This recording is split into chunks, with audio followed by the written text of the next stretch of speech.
배가 모두 차지 않은 상태에서 숟가락을 내려놓는 일은 보통 사람에게 힘든 일이나 성공과 출세, 발전과 행복, 하늘의 운과 부귀 영화, 자식과 가문의 안정, 건강하고 긴 수명을 바란다면 못할 것도 없는 일 아닙니까? 안녕하세요. 최혜직입니다. 책으로 출간된 지 200년이 지나도 계속 리뉴얼되는 책들이 있습니다. 오늘 소개해드릴 책은 올해로 200년이 된 책으로 1814년에 처음 나온 책입니다.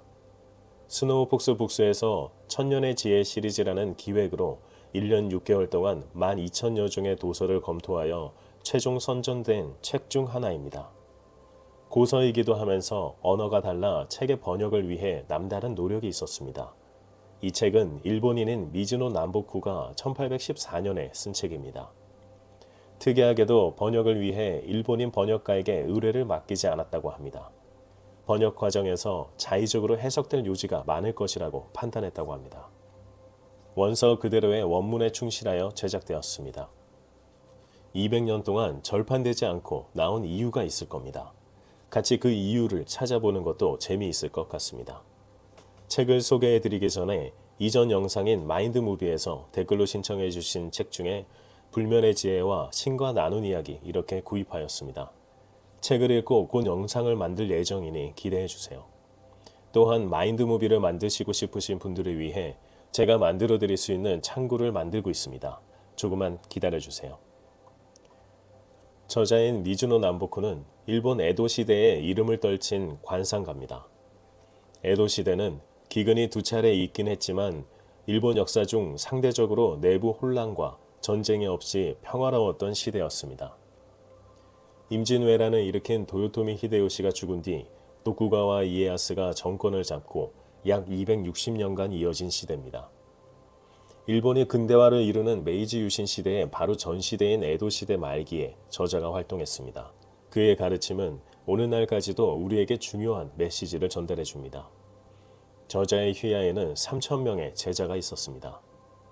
그는 고아로 태어나 매우 어려서부터 술을 마시며 한량으로 떠들다 감옥에 갔을 때 범죄자의 얼굴과 생긴새에 공통점이 있음을 발견합니다.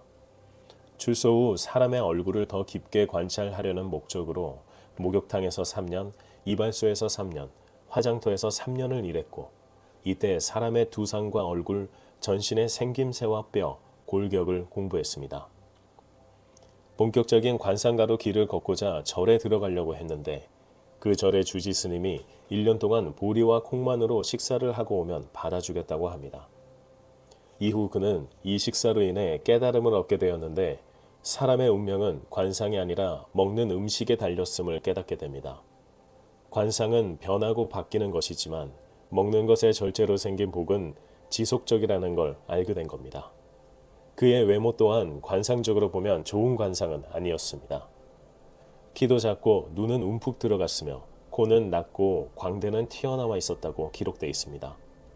하지만 그는 먹는 것을 절제하는 것을 깨달은 뒤 말년에 큰 부자가 되었고 그 당시 평균 수명이 45세였음에도 불구하고 78세까지 장수하다 세상을 떠났습니다. 저자는 본인의 경험과 깨달음을 이 책에 고스란히 담았습니다.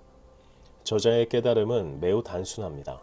그는 자신의 경험을 바탕으로 음식을 절제하면 부와 장수를 얻을 수 있다고 말합니다. 우리 몸에는 에너지가 흐릅니다. 우리가 움직이는 것도, 소화를 하는 것도, 생각을 하는 것도 모두 에너지가 있기에 가능하며 에너지가 있기에 살아가고 있습니다. 자기계발 서적을 많이 접하신 분이라면 이 에너지를 효율적으로 다뤄야 성공과 부를 얻을 수 있다는 것을 알고 계실 겁니다. 저자인 미즈노 남보쿠도 이 에너지를 효율적으로 관리하기 위한 방법을 제시합니다. 저와 구독자님들은 몸의 에너지 센터에 대해 배운 적이 있습니다. 처음 보신 분을 위해 짧게 설명드리면 우리 몸 아래에는 3개의 에너지 센터가 있는데 생식기인 회음, 배꼽 아래 단전, 그리고 명치에 있습니다. 각각의 에너지 센터는 우리 몸의 생존에 직접적으로 관련이 있어 이 에너지 센터들은 생존을 위해 에너지를 소비합니다. 만약 음식을 많이 먹었다고 생각해보죠. 그러면 기분이 어떠십니까? 먹을 때는 맛있어서 기분이 좋았지만 다 먹고 난 뒤 더 이상 못 먹겠다 싶을 정도가 되면 속이 꽉 차서 더부룩하기도 해 기분이 썩 좋지 않은 경험이 있으실 겁니다. 이때 세계의 에너지 센터는 우리 몸의 생존을 위해서 소화에 100% 전념하기 시작합니다. 그러면 에너지가 고갈되어 우리가 창조적인 생각을 하기 위한 에너지가 부족하게 됩니다. 음식을 많이 먹으면 몸이 무거워지고 해야 할 일을 미루고 싶어지고 움직이기 싫어지고 자연스레 졸음도 몰려오니 몸이 느슨해지는 이유가 여기에 있습니다. 에너지가 없으니까요. 저자는 이걸 깨달았던 겁니다. 먹는 양이 일정하지 않고 규칙적이지 않으며 때때로 많이 먹으며 폭식하는 사람은 아무리 관상이 좋아도 불운을 항상 함께 갖고 있음을 알게 된 겁니다. 저자 본인은 날마다 먹어야 할 음식의 절반을 먹지 않는 것으로 내 몫을 천재 만물에 남겨주며 연명하고 있고 수십 년 전에 이미 죽을 목숨이었으나 고승의 말씀을 따라 음식을 절제하고 음덕을 나눠준 것으로 지금껏 죽을 운명을 비껴난 사람이라고 스스로를 말합니다. 실제로 앞서 말씀드린 것처럼 저자는 고아 출신이었고 외모 또한 성공과는 거리가 먼 관상이었으며 평균 수명 45세였던 시대에 78세까지 장수하였고 부자가 된 사람입니다. 잠시 책을 그대로 읽어드리면 과식으로 음식을 절제하지 않거나 불규칙적이고 아무 때나 음식을 먹는 사람은 평생 생활이 불안정합니다. 결국 가정은 파괴되고 무엇보다 병에 걸리게 됩니다. 작은 병이 이곳저곳으로 옮겨 다니다 결국 큰 병으로 한데 모여 큰 병으로 몸을 칩니다. 거기에 관상까지 좋지 못하면 점차 불행한 일들이 겹쳐 좋은 죽음을 맞지 못하게 됩니다. 사람은 모두 하늘에서 받은 먹을 양이 정해져 있습니다. 그렇다 해도 명운을 스스로 더 좋게 하고 행운을 불러올 수 있는 하늘의 복이 바로 음식 절제에 있으니 균형의 올바른 식사를 기본으로 하고 채소가 많은 식사를 불평하지 않아야 합니다. 이렇게 되면 그 집안에 먹을 수 있는 복이 더 늘어나게 됩니다. 이렇게 늘어난 먹을 복은 자손에게까지 물려줄 수 있게 됩니다. 이 바탕에서 그 자신은 행복하게 살며 늙어도 병에 걸리지 않습니다. 저자는 관상가의 길을 걷고자 했지만 음식의 절제로부터 세상의 이치를 깨달았습니다. 세상의 이치를 깨닫는 것이 성공으로 가는 방법이고 부자가 될 수 있음을 알게 된 겁니다. 결국 저자 본인도 부자가 되기도 했습니다. 한편 이 세상의 이치는 8천억 자산가 김승호 회장님도 같은 말씀을 하였습니다. 김승호 회장님은 알면서도 알지 못하는 것들과 생각의 비밀, 김밥하는 CEO 등 베스트셀러 작가이기도 합니다. 또한 일본 납세의 길이이면서 자수성가 부자인 사이토 히토리도 같은 말을 했습니다. 그는 부자의 행동 습관이라는 책에서 세상의 이치를 깨달으면 자연스럽게 부자가 될 수 있다는 것을 강조합니다. 그는 세상에 눈이 보이지 않는 절대자가 있음을 깨닫고 그 절대자가 좋아할 만한 일을 하면 된다고 합니다. 저자인 미즈노 남보쿠도 책의 전반에 하늘에 대하여 이야기합니다. 일본은 불교 국가이면서 토종신도 믿는 나라로 여기서 말하는 하늘은 본인이 믿는 종교를 떠올리셔도 되고 종교가 없으시다면 절대자가 있음을 빗대어 말하는구나 하고 봐주시면 됩니다. 저자는 하늘이 우리에게 먹을 수 있는 음식량을 정해놓았다고 합니다. 애초에 하늘이 주신 음식은 그 양의 한계가 있는데 이보다 더 많이 먹으면 날마다 하늘에 빚을 지고 있는 것과 다를 바 없다고 합니다. 이 빚은 하늘이 독촉하진 않으나 반드시 갚아야 하는 것이며 본인이 많은 빚을 지게 되면 자손이 갚게 된다는 겁니다. 이를 천지의 이치, 즉 세상의 이치로 보고 있습니다. 먹는 것을 절제하고 조절할 수 있는 사람이 그 출세를 따로 말할 필요 없이 크게 대성할 운명인 사람인 것임을 강조합니다. 관상가이기도 한 저자는 관상에서 빈곤을 없애려면 식사를 균형 있게 하고 엄격하게 통제하면 빈곤은 그 얼굴의 관상에 아랑곳하지 않고 사라져버린다고 합니다. 이것을 가리켜 세상의 이치인 자복자득, 후손이 번창하고 스스로 만든 복을 얻을 수 있다는 겁니다. 하지만 식사를 절제하는 것은 대단히 힘듭니다. 저 또한 마찬가지인데요. 저자인 미즈노 남보쿠가 아무리 본인이 부자가 되었고 그 경험과 깨달음을 전수해준다 하더라도 말이죠. 한번 이렇게 생각해 보시면 어떨까요? 책을 그대로 읽어드리자면 식사의 절제라는 것은 보통 사람에게는 매우 어려운 일입니다. 배가 모두 차지 않은 상태에서 숟가락을 내려놓는 일은 보통 사람에게 힘든 일이나 성공과 출세, 발전과 행복, 하늘의 운과 부귀영화, 자식과 가문의 안정, 건강하고 긴 수명을 바란다면 못할 것도 없는 일 아닙니까? 우리 또한 오래 살고 건강하게 살며 부귀영화를 누릴 수 있는 것이 식사를 절제하는 것을 시작으로 가질 수 있다면 해볼만 하지 않겠어요? 한편 왜 관상가이면서 사람의 운과 운수 대통의 길은 이야기하지 않고 왜 음식과 관련된 가르침만 강조하는지 의아하지 않으세요? 저자는 그 이유를 심신을 기르는 그 근원이 바로 음식이기 때문이라고 합니다. 폭식을 하는 것은 초목에 비료를 주는 것에도 비유했는데 초목에 비료를 과하게 주면 죽게 되며 사람도 마찬가지라 과하게 먹는 것은 생명을 살리는 것과 완전히 반대되는 것으로 오히려 인명을 해치는 일이 됨을 말합니다. 이것이 하늘의 이치라서 폭식은 자신의 선하고 맑은 생명을 표적 삼아 불화살을 쏘는 것과 같다는 겁니다. 또한 음식을 폭식하는 것은 천한 마음에서 일어나는 일이라고도 하는데 불교의 아귀도를 인용하였습니다. 아귀도는 불교 용어로 중생이 깨달음에 이르지 못하고 윤회할 때 지은 업에 따라 태어나는 6가지 세계 중 하나입니다. 이곳은 늘 굶주림과 목마름으로 괴로움을 겪는 곳입니다. 1320년에 나온 단테의 신곡에도 지옥을 표현하는 1억부터 9억 중 4억에서 낭비를 한 자들이 겪는 고통을 묘사했던 것이 생각납니다. 폭식은 곧 낭비를 뜻합니다.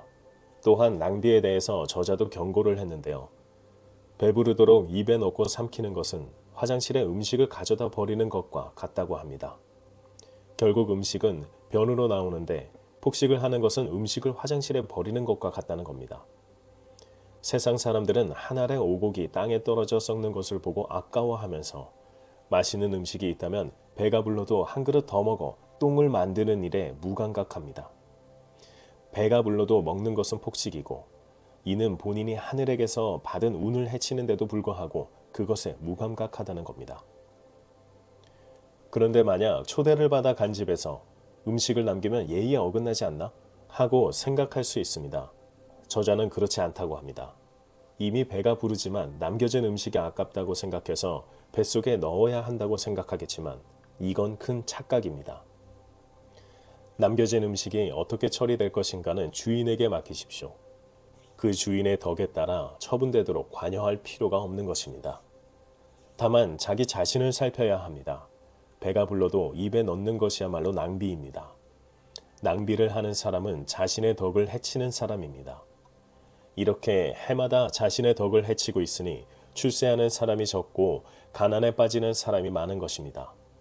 음식을 남기지 말아야 한다고 배워왔던 것과는 사뭇 다른 말입니다. 그러나 더 중요한 것은 다른 사람의 기분을 위해서 더 먹는 것은 본인을 해치는 일이고 그것이 더 나쁘다는 겁니다. 계속 듣다 보니 맞는 말인 것 같긴 한데 인생을 살면서 먹는 것만한 즐거움이 없는데요. 먹고 싶은 것을 먹지 않고 세상 사는 게 무슨 의미가 있냐는 질문에 저자는 이렇게 말합니다. 정말 그렇습니까? 먼저 잃어야 할 것이 맛있는 음식 먹기밖에 없습니까? 출세하고 즐길 수 있을 만큼 재산을 얻은 후에 비로소 음식과 음료를 더 질 좋은 것으로 바꿔 즐길 수 있으면 됩니다. 처음부터 먹고 마시는 즐거움을 극한으로 매일 즐기고 사니 하늘에서 나이 들수록 가난해지는 가난의 고통을 주시는 겁니다. 낭비를 하는 사람에게는 하늘이 직접 나서서 결핍의 경지에 이르게 합니다. 하늘의 결핍을 내릴 때는 고통이 더 많이 따르게 합니다. 저자를 찾아온 사람이 있었는데 그는 최근 몇 년 동안 잦은 병치레가 계속되었고 생활까지 궁핍해졌지만 친척이 많은데도 불구하고 아무도 도와주는 사람이 없다고 하소연하였습니다. 저자는 그에게 거두절미하고 잘못은 사람에게 의지하려는 마음가짐이라 말합니다. 저자는 그 사람에게 추가로 이렇게 말하였습니다. 사람과 개인의 길흉화복은 자신의 겸손에 따라 달라지는 것뿐입니다. 남의 일은 남이 알 바가 아닙니다. 귀하게 제공되는 물건들을 낭비하고 쓸데없는 비난과 원망을 마음에 품어두고 음식까지 함부로 먹어왔으니 아무리 인품이 좋아도 하늘의 이치에 어긋나는 일을 해온 것입니다. 결국 오장육부가 부패하고 독이 쌓여 병에 걸린 것이 당연한 일일 수밖에 없는 것입니다. 이것은 만물의 덕을 알지 못하고 스스로 불러온 재앙입니다. 왜 다른 사람이 당신에게 관심을 가져야 합니까? 더구나 스스로 자신을 업신여기는 사람을 말입니다. 깊이 절제하고 절약하는 것부터 3년을 지키고 나서 삶이 어떻게 바뀌었는지 들려주려 다시 나를 찾아와 주세요. 음식의 절제를 3년만 한다면 성공과 출세는 당연한 열매일 뿐으로 세상의 이치를 깨달으면 당연한 결과임을 강조한 사례입니다. 저자는 책의 마지막에 이렇게 끝맺음을 합니다. 자선의 번영을 바라고 희망한다면 첫째도 둘째도 부모가 먼저 정직을 기본으로 삼고 평소 절제하는 모습을 보여 스스로 배우도록 가르치고 식사를 낭비하지 않으며 그 자식 역시 식사를 낭비하지 않도록 철저하게 가르치는 일을 가장 큰 유산으로 삼아야 합니다. 이런 검소한 행위를 집안의 가훈으로 자식에게 물려주는 것이 가장 훌륭한 유산이며 진정으로 가치 있게 베풀어줄 조상의 자비로움입니다. 어떠셨나요? 식사의 절제만으로 인생이 달라질 수 있다는 내용이 200년 동안 절판되지 않고 계속해서 꾸준히 이어져 온 이유를 알 것 같습니다. 특히 바로 전 책의 내용인 에너지 센터와 연결하여 읽다 보니 더욱 좋게 와닿게 되었습니다. 폭식으로 소화와 생존을 위해 에너지를 다 써버리니 당연히 성공과 부를 위한 에너지가 남지 않게 되는 거죠. 제 몸의 에너지를 생존이 아닌 제 삶과 미래를 위해 쓰려고 다짐했던 차에 식사의 절제에 대한 책 결코 배불리 먹지 말 것을 읽을 수 있어서 감사함을 느꼈습니다. 비록 스노우 폭스 북스로부터 제작비를 지원받아 소개해드리는 책이기는 하나 구독자분들께 좋은 책을 소개해드릴 수 있어서 또한 감사합니다.